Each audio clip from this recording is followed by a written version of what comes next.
The Ford GT40 is one of the most remarkable American high-performance sports cars. Ford created it to compete in rugged endurance races to challenge and outperform Ferrari in endurance racing.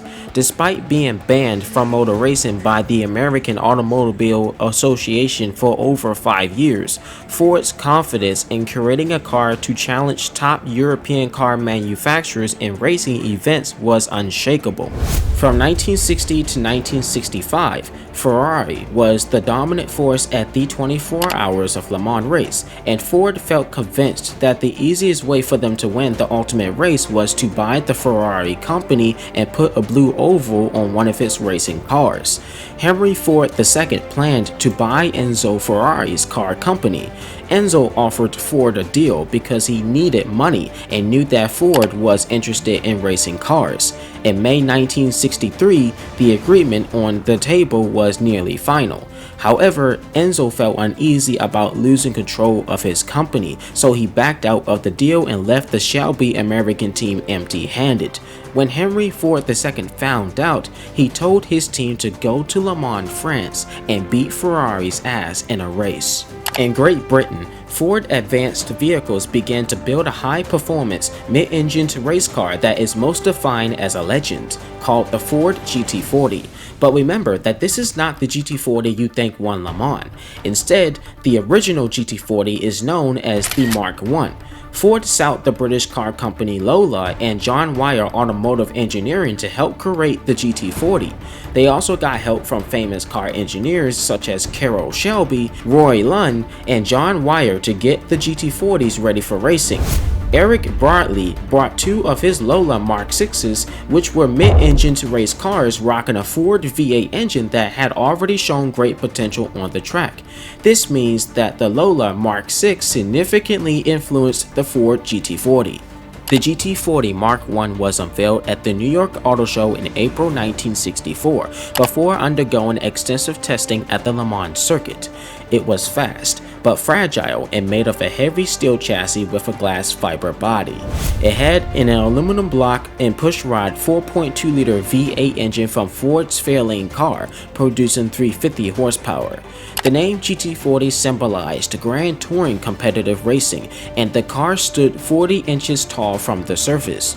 This legendary sports car is built for endurance racing, reflecting its unique characteristics. A test at Le Mans found that the GT40 had severe stability problems at high speeds.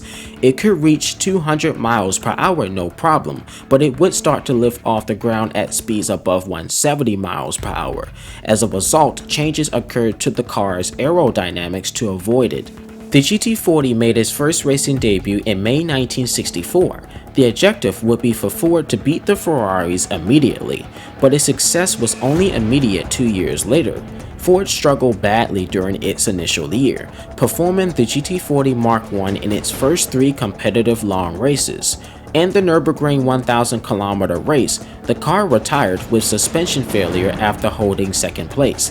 At its first 24 Hours of Le Mans in 1964, the most important race in the world, all 3 GT40s were tired, one catching on fire and the others with gearbox failures.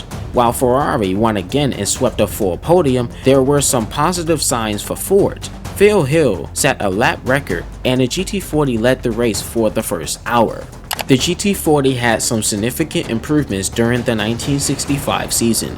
It got a more powerful 380 horsepower 4.7-liter V8 engine from the Shelby Cobras, lighter glass fiber, wider magnesium wheels, and about 100 other changes.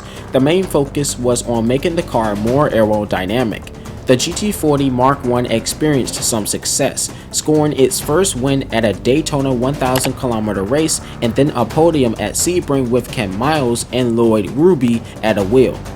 However, the 1965 24-hour Le Mans race was an absolute disaster for Ford, where all 5 GT40 cars had to retire. The Shelby team then prepared 2 GT40s with a faster 7-liter V8 engine. Still, all versions of the GT40 retired from the race before covering 1/4 of a distance due to a lack of development and reliability issues. The original GT40 had poor results with the 4.7-liter engine, so Ford overhauled it with a new 7-liter V8 engine, new body, suspension, fuel system, and brakes, creating the Mark II version.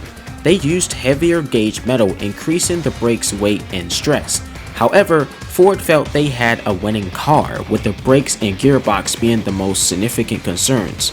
Interestingly, the Mark IIs only used 4-speed manual transmissions with a modified version of the Ford's NASCAR-proven 7-liter engine, producing 485 horsepower. 1966 marked the turning point as factory and private entries experienced success, realizing Ford's long-held dream of victory. The GT40 Mark II competed against Ferrari's 330 P3, which powered a V12 engine. Ford's revenge commenced in 24 hours at Daytona, and the GT40 had a lot of power, speed, and excellent handling. At last, its engine proved robust enough to last a 24-hour race, which was challenging to master. Yet, Ford was confident enough to run 3 cars in the race and finished first, second, third overall in Daytona. Ken Miles, Lloyd Ruby, and the Shelby team won Daytona again. They also won again at Sebring, beating Ferrari back-to-back. When Ford came to Le Mans with 9 freaking GT40s and a spare, Ferrari was in big trouble. Ford's preparation involved testing a development engine on a dyno for 48 hours to simulate race conditions at Le Mans. Henry Ford meant business and compelled the team to win, which they finally did, but it wasn't easy. In the 1966 Le Mans race, a rainstorm eliminated the Ferraris overnight, and the GT40 Mark II had a massive lead by Sunday morning, leading Ford to lock out the podium with a first, second, third finish. This decisive victory ended Ferrari's 6-year winning streak at the 24 Hours of Le Mans. However, there was controversy surrounding a stage photo where Ken Miles had a win stolen. Chris Amon and Bruce McLaren, who had started behind Miles, were declared to cover the greater distance simultaneously, which upset Miles and sparked a heated debate among race officials. Unfortunately, things took a turn for the worse when Ken Miles, a British-born race car engineer and driver, tragically lost his life in August 1966 in a crash while testing Ford's J prototype. The Ford GT40 would win Le Mans 4 times back-to-back.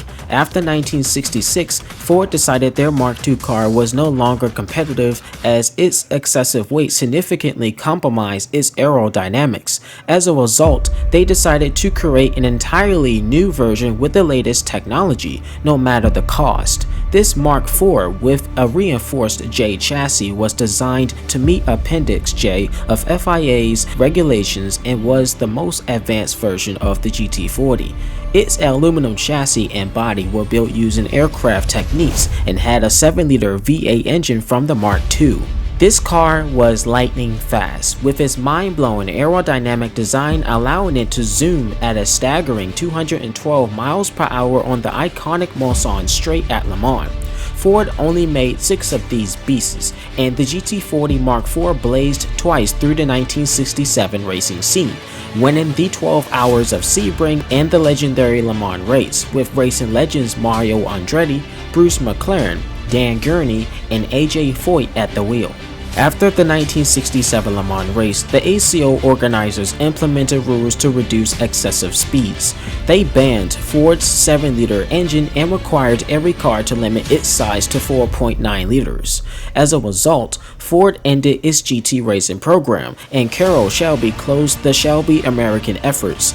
Holman Moody acquired most of the remaining GT40s and spare parts. However, John Wyer and JW Automotive Team kept the racing spirit alive. They came back with sponsorship from Gulf for their reworked GT40 Mark Is and went on to win the Le Mans race in 1968 and 1969.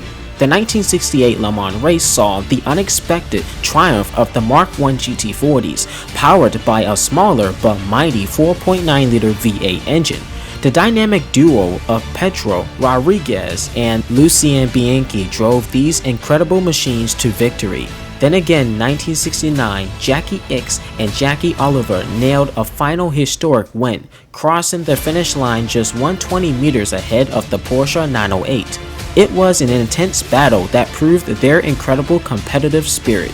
This iconic GT40 went from the drawing board to winning 4 Le Mans races in just 6 years, and that's a remarkable achievement. It sure wasn't easy, but Henry's Ford determination paid off. The GT40 made history as the first ever race car with a NASCAR engine to conquer the most challenging endurance race in the world. But that's not all. It outperformed the Ferraris and Porsches of its time and was an engineering marvel with a captivating backstory. This powerhouse rattled the motorsports world, proving to the Europeans that American car makers could build a race car to surpass them through perseverance and innovation. Now, it's a legacy that eternally lives on. If you enjoyed the history of the Ford GT40, please give this video a like and subscribe to my YouTube channel for some more incoming videos. For another time, we're gonna talk about the 2005 Ford GT that draws inspiration from the GT40. Anyways, thank you so much for watching, and I'll see you next time. Peace out and stay safe. Chris the Radar out.